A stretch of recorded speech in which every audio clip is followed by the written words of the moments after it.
Welcome everybody to one of the many events of the HELPA Rare Liver Disease Awareness Week 2022. Today we are together with many representatives from PSC Groups around the world, and it is my pleasure to introduce you to all of them. Kerry Goldsmith, PSC Support Australia, Lone McCullough, HELPA Working Group on Rare Liver Disease and President of Liver Foringen, HELPA members from Denmark. Mary VYAS, PSC Partner Seeking a Cure, Canada. Ricky Safer, PSC Partner Seeking a Cure, Founder and CEO. And last but not least, SINDEE WEINBAUM, leader of the HELPA Working Group on Rare Liver Disease, but also representative of ETS Israel, HELPA members from Israel, of course. So SINDEE, before going into more details, could you briefly explain what PSC is and give us a short introduction? Well, I think the best person to do that would be Ricky Safer, as she leads the largest and the first PSC support group, I believe, in the world. And she's done a wonderful job. And I'd like to let her speak for a little bit and explain what PSC is all about and all about to all of us, maybe. Okay, I'll start. So thank you for inviting me. So it's 5 a.m. in the morning here, so I will do my best to be lucid, all right? And SINDEE, actually, before I started PSC Partners, PSC support in the UK was actually in existence. Okay. So we're the second, but thank you. So in a nutshell, PSC, primary sclerosing cholangitis, it's a rare immune-mediated disease that damages the bile ducts inside and outside the liver. So with PSC, the bile ducts become inflamed and it leads to narrowing and scarring of the affected ducts. And as the scarring gets worse, then the bile becomes trapped in the liver, causing fibrosis, then cirrhosis, and eventually liver failure. Some patients will require a liver transplant. 75 to 80% of PSC patients also have inflammatory bowel disease, most commonly ulcerative colitis, but sometimes Crohn's disease. PSC patients are at high risk for colon cancer and also for bile duct cancer or cholangiocarcinoma. PSC affects people of all ages and races. It affects males more than females and is often diagnosed between the ages of 30 to 40 years old. The cause of PSC remains unknown. There appears to be an interaction of genetic, environmental, and immune factors. It's not caused by lifestyle habits such as alcohol, drugs, or diet. Symptoms that PSC patients may experience include extreme fatigue, intense itching, upper right quadrant pain, jaundice, chills and fevers, and depression. And then as the disease progresses, patients experience ascites, bleeding varices, encephalopathy, enlarged spleen, and abnormal blood tests. PSC progression is also not well understood, and each person's journey is different. Currently, there are no approved medications to slow or stop the progression of PSC, so physicians just aim to treat our symptoms. Researchers are nowhere near a cure, but currently there is promising research as well as clinical trials being done and shared internationally. We have great hope. Thank you. Thank you very much, Ricky. I think that there is a vital topic we need to tackle now, and this is and that's the diagnosis of PSC. I would like to hear from all of you some words about diagnosis. Especially considering you are all come from different countries with different healthcare system, and maybe this could be something interesting to our audience can hear. Mary, do you want to start? Sure. Thank you. Great. So much. Thank you so much for inviting me to represent the Canadian situation today. So Canada is fortunate in that we have a well-resourced public healthcare system. And so there's no issue for patients in Canada being able to access specialists. unless they live in an area that is not highly populated. So for example, in the far north of Canada, they would have to travel to get to, patients may have to travel to get to a hepatologist. So that's the good news. Canada does have a professional liver society, and that's the Canadian Association for the Study of Liver Disease, and they're very active. However, there are currently no Canada-specific clinical practice guidelines.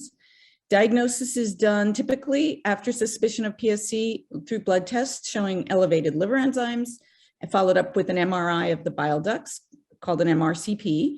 Typically in Canada, endoscopy is currently not done for PSC diagnosis. An ERCP is not typically done, nor is liver biopsy, unless there is a reason to rule out something else like autoimmune hepatitis or bile duct cancer.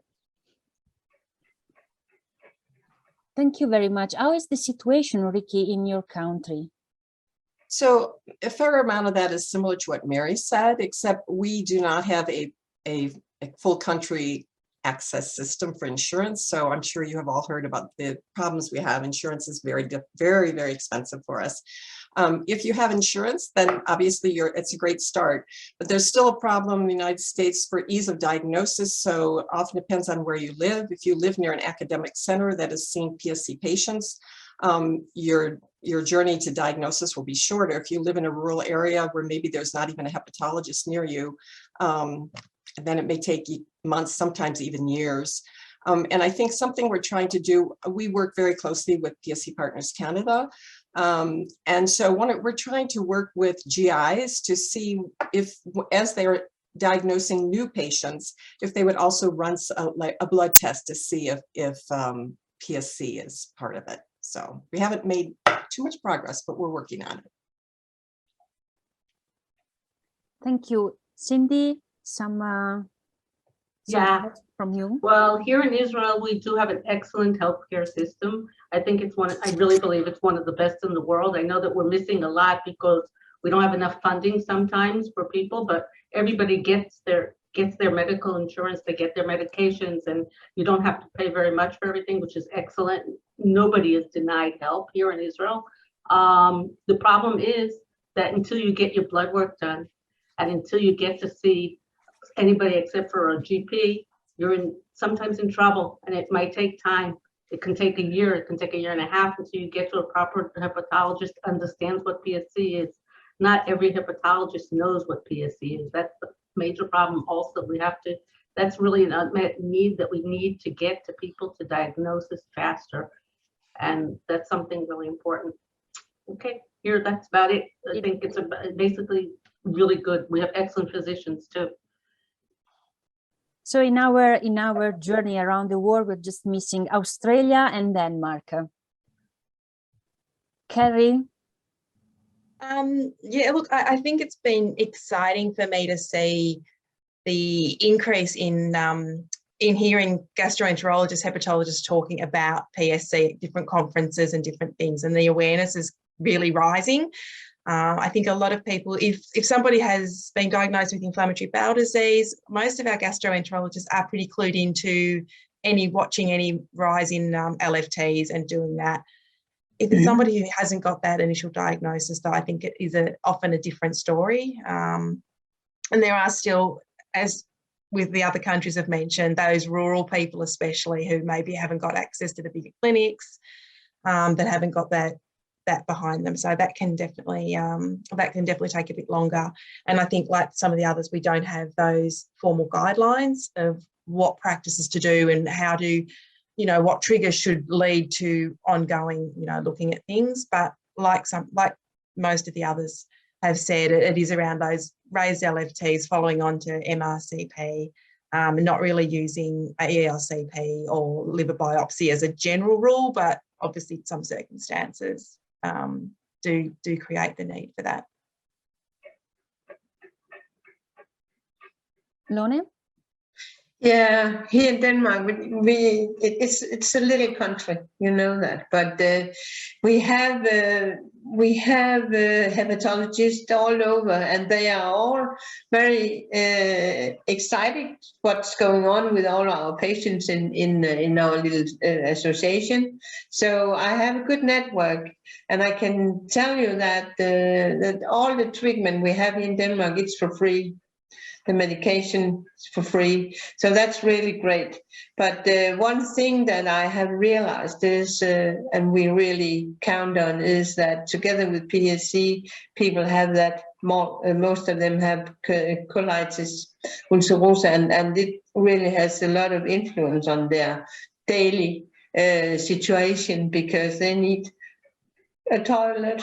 Oh, again and again and again. So it's complicated many times. And one of our members in my board, he talks a lot about that. And when he drives a lot, very often, and he really need a toilet in the highway, because and together with him changing clothes, clean clothes, so it has a lot of influence on the life quality people have. But a lot of the people I know with PSC, they have got a liver transplant, and we can talk about that later.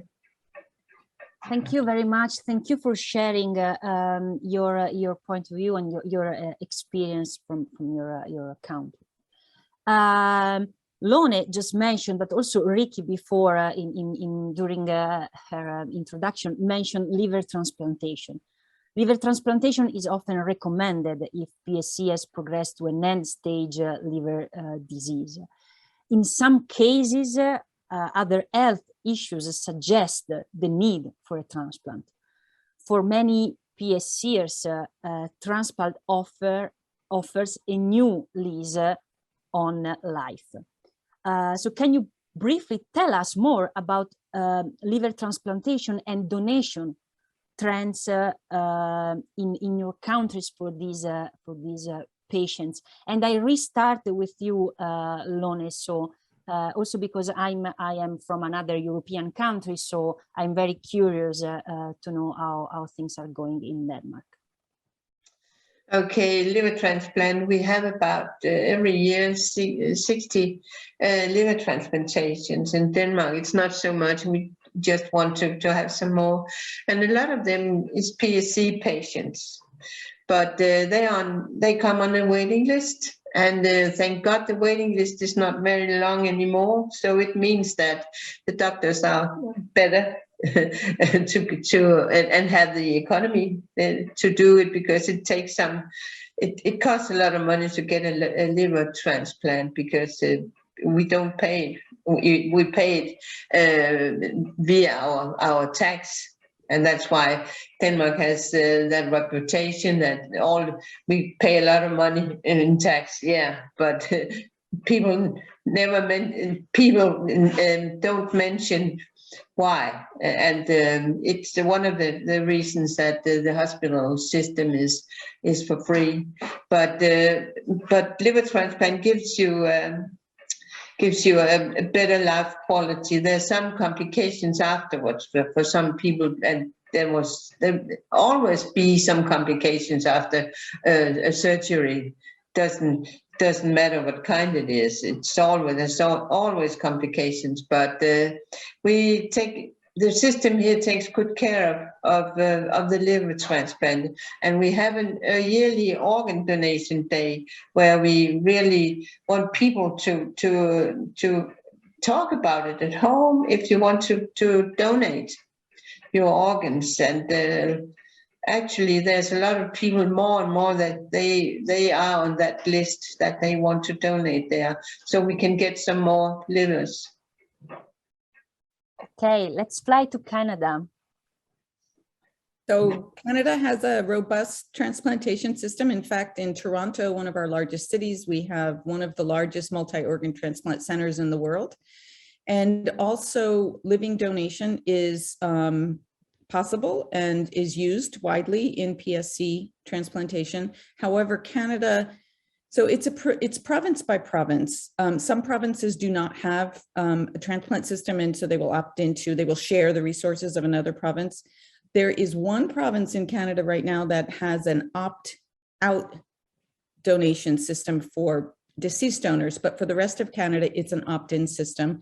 And we do have very long wait lists for deceased donors. So that is something that there's ongoing work to try to raise awareness and raise the level of people willing to be donors. The polls show that people are willing, but getting them to actually do the paperwork and talk to their families is still a battle. Thank you. Kerry, how is liver transplantation in Australia? So yeah, we also operate liver transplants under the public health system, so the Medicare thing. So it is accessible to everybody. There's to go on to be listed for actively listed. There's certain criteria that people have to meet, and there's a whole process, as I'm sure that is in each country. You would be allocated to the geographically appropriate centre. So pretty much each state has a transplant centre with a paediatric centre attached to the main centre that sort of work in contract or in with them. The MELD obviously is one of the major factors for allocating the organs, but they do have, I guess, their own way within each centre of looking at exception points or a version of exception points kind of thing, which is often needed for PSC, we find. We don't really have much in the way of live donors over here. That's very, very small. I think maybe only one or two has ever live donor from adult to adult. There's been a few more children, but it's still not high numbers. So it's not really a high practice in Australia. And I would have to say that of the transplants done here, PSC is still one of the smaller causes on the pie chart. It's, the big rising one is the fatty liver diseases kind of thing, that sort of thing that's got a growing emergence. But yeah, it's certainly getting up there. It's increasing. Their little triangle on the pie chart's definitely increasing, which is, I guess, good and bad. I think that for the part of our audience who comes from Europe is very interesting also listening to RICHY, because the US healthcare system compared to the European one is very different. So maybe RICHY could give us some more details. Sure. Like Canada, we too have an opt-in system, and unfortunately, we have a shortage of livers to transplant. But I know there are a lot of groups, a lot of nonprofits also working towards getting more livers, just like Lona mentioned you're doing in Denmark. But I see a couple of really positive trends in our country. So one is that there's a huge increase, I would say, in living donor transplants, both with adults and pediatric. The other thing that I'm very excited about is that there are several, maybe more than that now, altruistic donor programs that are starting. One of them is here in Colorado, so that's a help. And then one other thing where I feel like we had a big win for patient advocacy last year. In the US, it's called the United Network for Organ Sharing, UNOS. It's our national organization that sets all our policy and enforces the rules for organ allocation. And the UNOS rules determine when and to whom all organs are allocated, and all transplant centers have to abide by their rules. So last year, after receiving a document signed by thousands of patients, UNOS recognized that sometimes PSC patients are disadvantaged under our current MELD system. So Compared to other diseases, they found that an increased proportion of PSC patients drop off the wait list either due to death or because they become too sick to transplant before they get the transplant. So set up an open comment period, and hundreds of PSC patients and caregivers advocated by telling their personal stories and asking for changes. And we were very happy that listened to all the comments and ended up offering PSC patients exception points for less frequency of hospitalizations required per year, which is a big step for PSC patients. We were thrilled to be listened to. So, Cindy, it's last but not least right now. yes, exactly. Yes. So if you can wrap up this. In Israel, the situation is quite different, unfortunately. There are not a lot of transplants here in Israel. I think there are about 60 a year, which is not a lot. And there are many, many people that are on the transplant list. First of all, for PSC, the MELD system here is very difficult for PSC patients. The second part that's very difficult is also there are a lot of religious and cultural issues that go on here from all the different points of view, and people are not donating organs, which is a really difficult place to be. A lot of the times we send people to Europe and we send where they will accept us. Not everybody accepts Israelis there because of the situation here, and to the United States, especially when it's cholangiocarcinoma. We don't have any chance of having transplants for cholangiocarcinoma here in Israel. They can only be sent to the United States where there's the Mayo protocol, and that is used, and we do succeed in that. The other problem is living donors. They don't have enough experience here. We have 3 centers for transplant here in Israel. It's a very small country, not a lot of livers, but 3 transplant centers exist, and there's a lot of competition between each of them.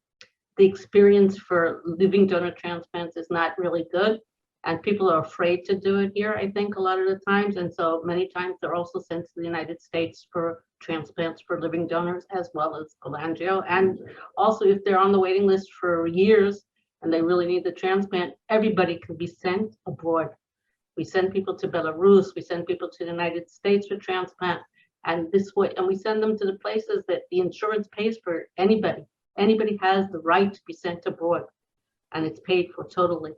Which is, we have people that are sent to New Orleans, people that are sent to all different places all over the United States where the list is not very long or that it goes fast, because the insurance companies try to save money on that they don't want people staying a year or 2 years in the United States to wait for a transplant. So that's the situation here.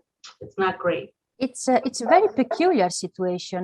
I didn't know and I didn't expect to be honest, from a country who has a kind of good reputation in the field of health policies, and so thanks for sharing. There's a lot to be done here with that. Yeah. So great. We are approaching the end of our talk. I have in front of me, maybe I don't know. It's a great occasion because I have in front of me a dedicated and the tireless group of patient advocates. I cannot lose the opportunity to let our audience know more about your work in your association and in your countries. So my question is, how did you become advocates in the field of PSC? And that I think is even more important. How are the support groups important for patients and family? Lone. Yeah, I'm the president of the Danish Liver Association. I've been that for about 15, 16 years. And I started to get interested in liver diseases because of my husband. He got 2 liver transplants, 5 months between each other. So it was really a bad situation for us.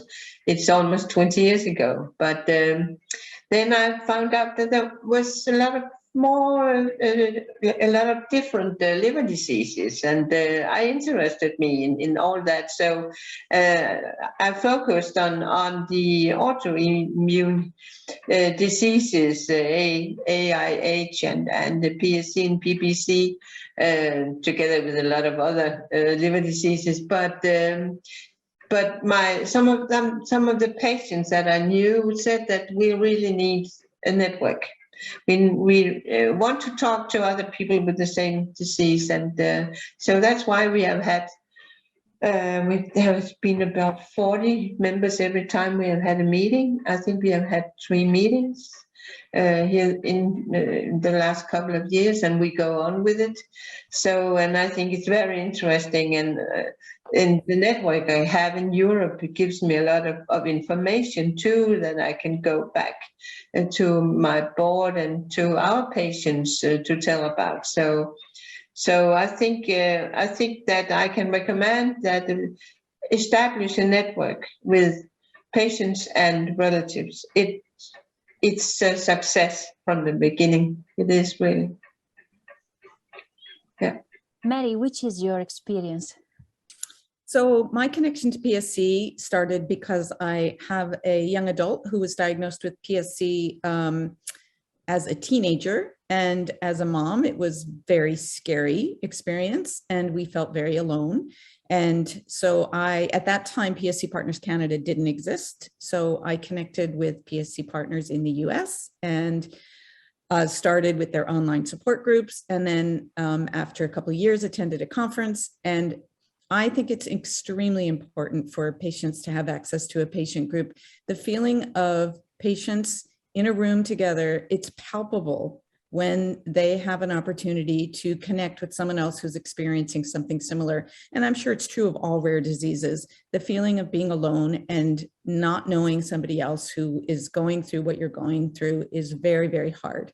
So I believe patient groups offer hope and connection and support, and they're extremely important. So after a few years of working with PSC Partners as a volunteer and as a Canadian, we together formed an affiliate and have expanded the PSC Partners network into Canada. Great. Ricky, founder and CEO. I mean, I think that you could really give us probably the most comprehensive answer to this question. Okay, so yes, obviously I was thrown into this. So I was sort of a health nut most of my life. And then 18 years ago, all of a sudden I ended up in the emergency room with what I later learned was my first cholangitis attack. And after several months of testing, I actually received my diagnosis fairly quickly. Just like everyone else who's diagnosed with PSC, it is just a devastating diagnosis. 18 years ago, when I went online to read things, everything said you have 5, maybe maximum 10 years to live. So that was beyond devastating. And so I worked with my family. We read everything we get our hands on, realized there was very little being done for PSC patients.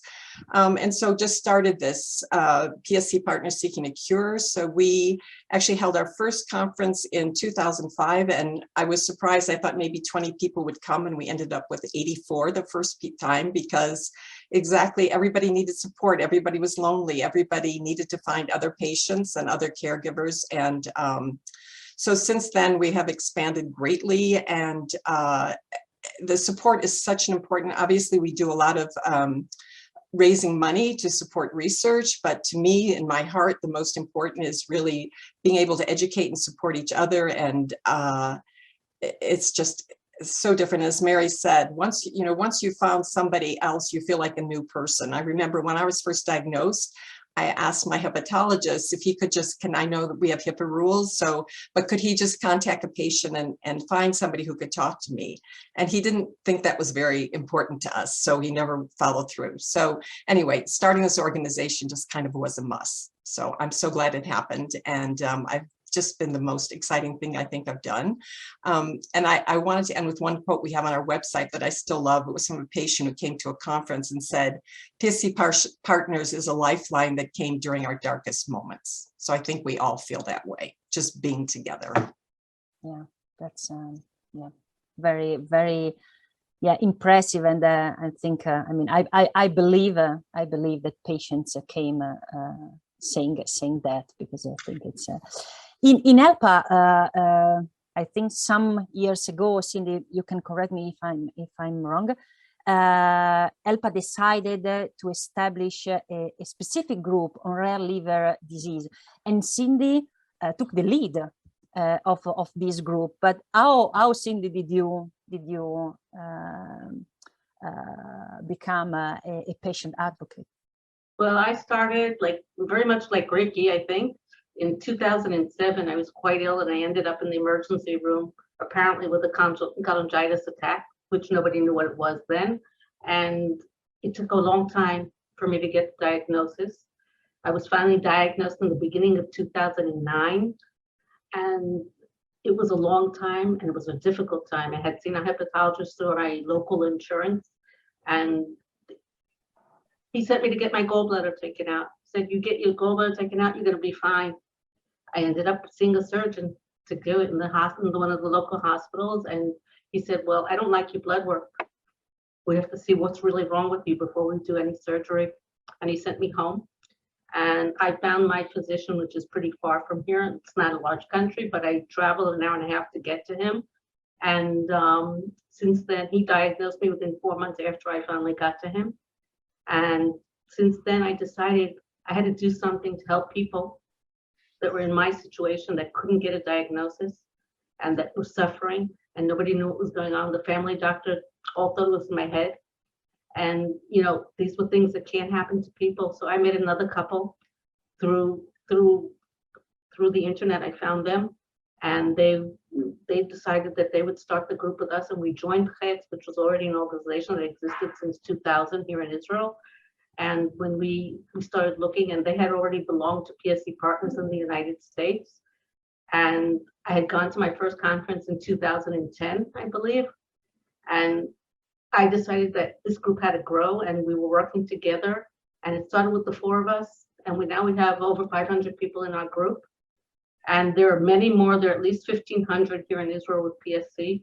So our goal is to get to everybody, to get people involved. We've been working on getting the clinical trials coming to Israel. I think that's very important. And there's a lot of desire for people to find a cure, to find a medication that's going to help stop the progression of this disease. And I'm trying to do the same thing with ELPA, which is also something really good. And I'm trying to work with each of the individual organizations. We have 31 organizations in Israel, in Europe that belong to us, and we're trying to get as many groups to start PSC support groups, because there is PSC everywhere that we look. And so this is what we're trying to do right now. Some of the organizations already have them, and the other ones we're going to work with to get it done. That's it, basically. Carrie, we're just missing your experience. So yeah, mine started 22 years ago, when I remember sitting after 6 months worth of tests and things, sitting with my then not quite 1-year-old, and being told by the gastroenterologist that she had PSC. And as a nurse, I had never heard of it, but I was very much on board to learn, and really blessed with her having a great pediatric gastroenterologist who helped me learn. There wasn't really much online at that time. The internet wasn't what it is now. So trying to connect with others, trying to learn was tough going. So I would scrounge through and get journal articles, and what I couldn't access, the gastroenterologist would download for me and send it to me. Paper copies of, I've recently just found paper copies of journal articles that he sent to me, because that's what we had access to back then.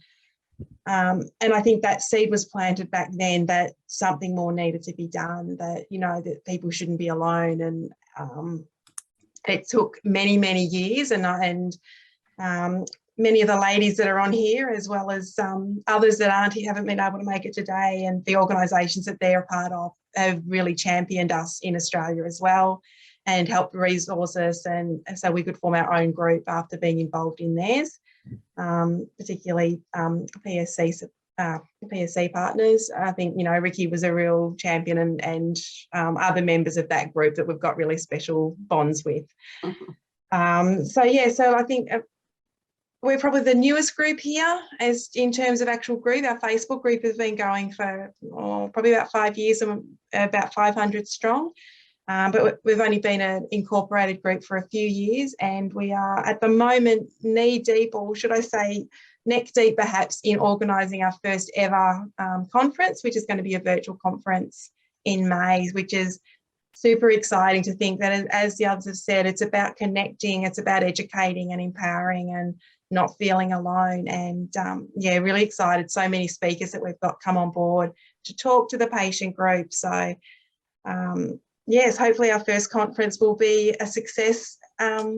Like, you know, you guys have had in the past, like Ricky said, you know, that first conference, you never quite know what you're going to expect or what to expect. So we'll see how we go. But yeah, it's super exciting to be able to be part of that connection and have a team that we work with as we've only got a small committee and we're all volunteers. But yeah, it's good to be able to bring information and join with the wider group in speaking internationally and getting like the shared information, but actually also being able to go, but there's also a unique part to Australia, like there's a unique part to every one of these other groups that are here that have that feel. So yeah, it's a good thing to be able to do. Okay, so thank you all from the bottom of my heart and also on behalf of HELPA for being here today. But I think that I have to thank you also for your commitment, that it's a commitment, it's an everyday commitment. And also thank you for sharing pieces of your private life. And I think that was extremely, valuable. I'll hand it over to you, Sindee, for wrapping up this excellent talk. Thank you again. First of all, I'd like to say thank you to everybody that is here today and to all those that couldn't join us today, hopefully next time. But I think one of the greatest things that happened in the past year with COVID and everything, that we couldn't all get together at all, was finally getting the group of us together to work on the Global PSC Awareness Day.